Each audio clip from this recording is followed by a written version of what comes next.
Hello everyone, welcome again to our channel.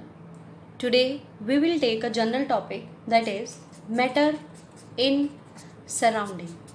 आपके जो surrounding है वहाँ पर जो मैटर प्रेजेंट होता है, हम इसमें देखेंगे कि वो क्या प्रॉपर्टीज़ रखता है और कितने टाइप के आपके पास मैटर होते हैं, किस टाइप का मैटर आप यूज़ करते हो और उसके फंक्शंस क्या हैं, ये सब हम इसमें रीड करेंगे. एक जनरल टॉपिक है आपके पास ये. अगर आपने वीडियोस जो पहले वाली हैं उसे नहीं देखा है तो वो आपको इसके डिस्क्रिप्शन बॉक्स में लिंक मिल जाएगा. और अगर आप चैनल पर न्यू हैं तो प्लीज़ इसे सब्सक्राइब कीजिएगा अगली वीडियोस देखने के लिए. तो हम देखते हैं सबसे पहले मैटर. जो मैटर होता है दैट ऑक्यूपाइज स्पेस. वो क्या करता है, एक तो स्पेस लेता है और उसका कुछ ना कुछ मास होता है. Matter is made up of very small particles. जो स्मॉल पार्टिकल्स होते हैं उसको बोलते हैं एटम्स. मेटल किससे मिलकर बनता है, एटम से, जो क्या होते हैं, वेरी स्मॉल पार्टिकल्स. बहुत ज़्यादा स्मॉल पार्टिकल्स होते हैं और जो ये पार्टिकल्स हैं इनके बीच में स्पेस होता है इन बिटवीन. तो ये एटम जब आप ज्वाइन कर दोगे तो उससे क्या बन जाएगा, मैटर बन जाएगा. जो एटम्स है वो हमें विजिबल नहीं होते हैं ऐसे नेक्ड आई से. हमें क्या विजिबल होता है, मैटर जो एटम से बनता है. अगर हमें एटम को देखना है तो एटम को देखने के लिए आपके पास इंस्ट्रूमेंट होते हैं अलग. अब प्रॉपर्टीज़ दिखते हैं कुछ इसकी. जो पार्टिकल्स ऑफ मैटर होते हैं वो एक दूसरे को अट्रैक्ट करते हैं. मतलब एक दूसरे को अट्रैक्ट करेंगे तभी वो बाउंड होंगे आपस में. अगर वो बाउंड होंगे आपस में तभी उससे किसकी फॉर्मेशन होगी, मैटर की फॉर्मेशन होगी. मतलब पार्टिकल्स कैसे होते हैं, उसके अट्रैक्ट करते हैं. और ये किस वजह से अट्रैक्ट करते हैं, उनमें होता है आपके पास फोर्स ऑफ अट्रैक्शन. अट्रैक्शन जो है उसका फोर्स होता है और ये जो अट्रैक्टिव फोर्स है ये उनको पास लाता है और पास लाके जो ये पार्टिकल्स हैं वो कंबाइन हो जाते हैं और मैटर फॉर्म करते हैं. आगे आता है आपके पास जो पार्टिकल्स ऑफ मैटर हैं वो क्या करते हैं, कॉन्टीन्यूसली मूव करते रहते हैं. अब कॉन्टीन्यूसली मूव कैसे, कि अगर पार्टिकल्स हैं तो आपस में वो एक दूसरे के पास पास आ रहे हैं, एक दूसरे से दूर दूर जा रहे हैं.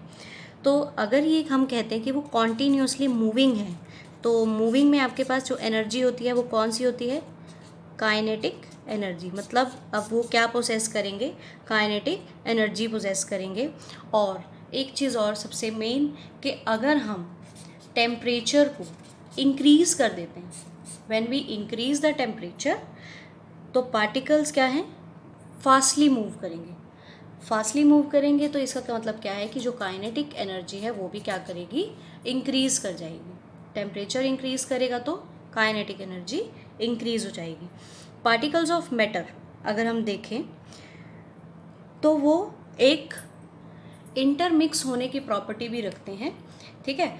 और जो आप मैटर की बात करते हैं उसमें पार्टिकल्स हैं, they do so by getting into the space between the particles of the matter. इसका मतलब है कि जो आपकी इंटरमिक्सिंग हो रही है पार्टिकल्स की, वो सपोज़ आपने दो पार्टिकल्स लिए, उसमें आपकी इंटरमिक्सिंग हो रही है two different types of matter.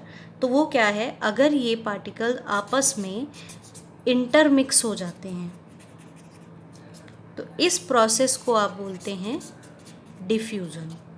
ठीक है. तो जो इंटरमिक्स है, पार्टिकल्स आपस में इंटरमिक्स हो सकते हैं, तो वो प्रॉपर्टी क्या कहते हैं आपको, उसको बोलते हैं डिफ्यूज़न. वो अपने ही आप में to their own is called the diffusion. अब आता है आपके पास स्टेट्स ऑफ मैटर.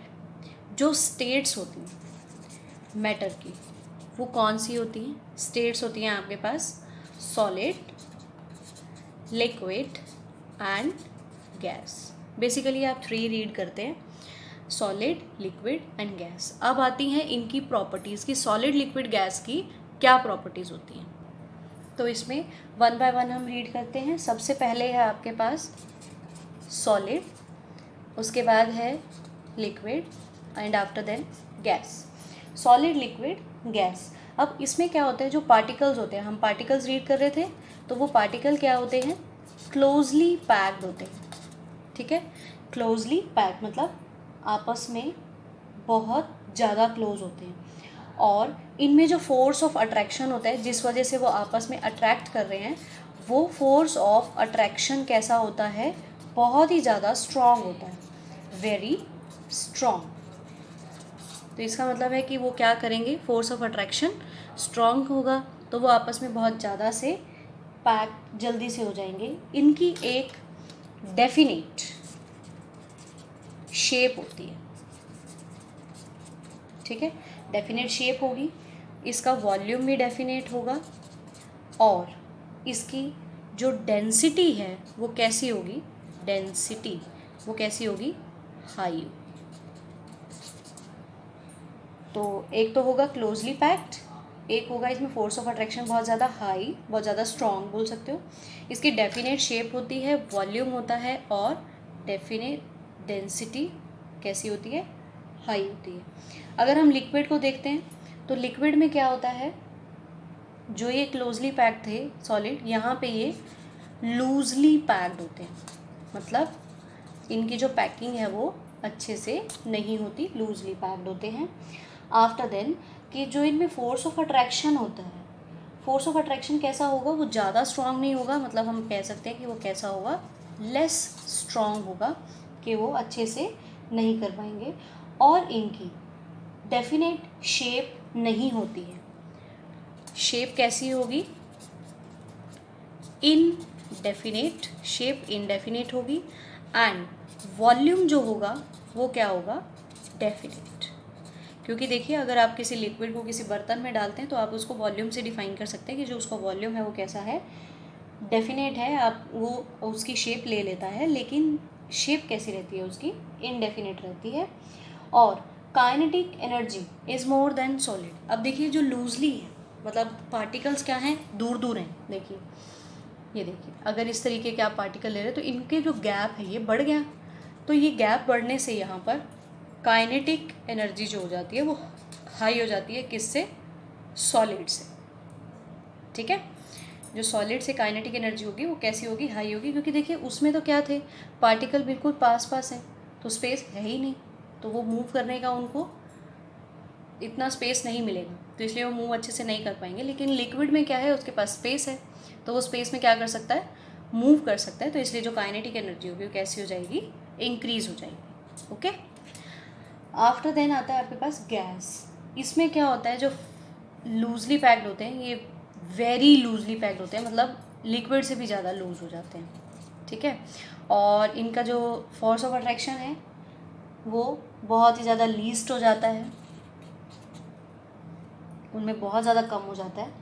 और ना तो इनका शेप और ना ही वॉल्यूम, कुछ भी डेफिनेट नहीं होता, डेफिनेट नहीं होता, इनडेफिनेट होता है।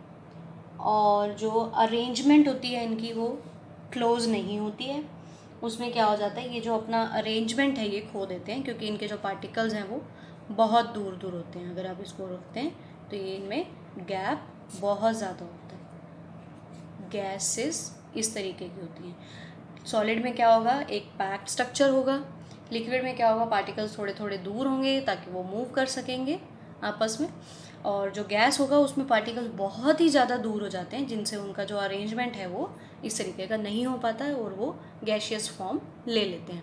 आप एग्जांपल ले सकते हैं, जैसे वाटर आप तीनों में देखते हैं कि अगर जो सॉलिड फॉर्म में देखोगे आप, जो बर्फ़ होती है, आइस होती है, वो क्या होती है, थोड़ी हार्ड होती है, उसमें पार्टिकल्स क्या हैं, पास पास हो जाते हैं। पानी को देखते हो आप, पानी में लूजली होते हैं, पानी को आप ऐसे नहीं ले सकते, आप उसको ग्लास में रखते हैं। और गैशियस में अगर आप उनके वेपर्स बना देते हैं और उसको बॉयल कर देते हैं तो वो आपका किसका एग्जांपल हो जाएगा, गैशियस का एग्जांपल हो जाएगा। उसमें जो आप पार्टिकल्स को हैं वो बहुत दूर दूर लेकर चले जाते हैं। इसके बाद यूनिट देख लेते हैं, हम टेम्परेचर की बात कर रहे हैं तो टेम्परेचर में देखिए जो SI यूनिट आती है टेम्परेचर की वो होती है आपके पास kelvin. SI unit of temperature is kelvin. और जो आपके पास डिग्री सेल्सियस होता है वो 273 केल्विन के इक्वल होता है। देखिए एग्ज़ाम में कई बार कन्वर्जन आ जाता है, डिग्री सेल्सियस को आपको केल्विन में कन्वर्ट करें तो ये कन्वर्जन आपको बहुत ज़्यादा हेल्प करेगा। 0 डिग्री सेल्सियस किसके इक्वल होता है, 273 केल्विन के इक्वल। और एक चीज़ और आपके पास है कि जो मिनिमम टेम्परेचर होता है, मिनिमम टेम्परेचर इन आइस वो आप क्या लेते हैं, वो होता है -273 डिग्री सेल्सियस, या फिर आप इसको बोल सकते हैं 0 केल्विन। तो ये आपके पास मिनिमम टेम्परेचर होता है। मिनिमम टेम्परेचर आप इसे नोट डाउन कर सकते हैं। अब देखिए, हमने रीड किया सॉलिड, लिक्विड, गैस। अब ऐसा होता है कि आप सॉलिड को लिक्विड में कन्वर्ट कर सकते हैं, लिक्विड को गैशियस में कन्वर्ट कर सकते हैं। तो ये कन्वर्जन जो होता है किस बेस पे होता है और हम इसको किस तरीके से चेंज कर सकते हैं, that we will do in the next class.